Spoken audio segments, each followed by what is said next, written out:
徐熙媛少少導賞員，你可唔可以介紹下俾我聽啊？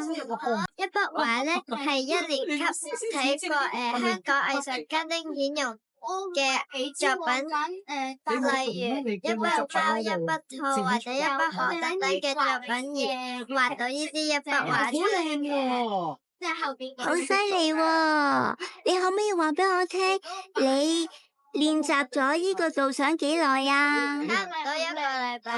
1個禮拜你可以記到咁多嘢啊？你幾多年班啊4年班。叻女，加油！有一啲特徵嘅就係咧，佢哋呢度嘅人咧就係跟住佢哋呢度嘅姓嘅，而佢哋自己用毛筆畫寫出嚟嗰啲名咧，全部都係跟翻住佢哋最尾嗰啲字嘅。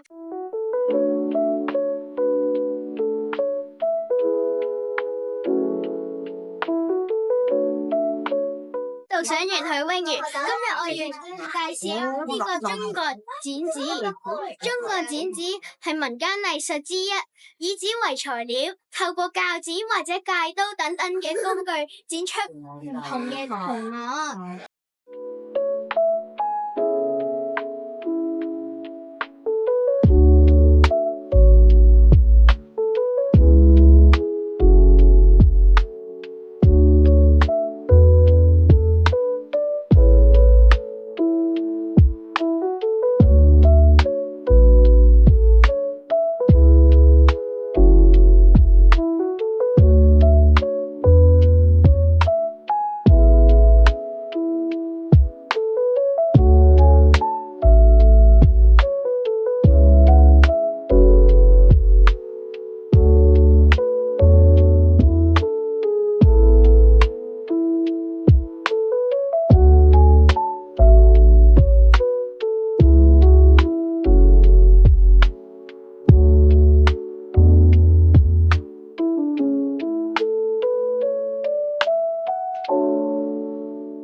design 咧係根據對稱均衡同埋中國嗰啲傳統長圖嚟整出嚟嘅。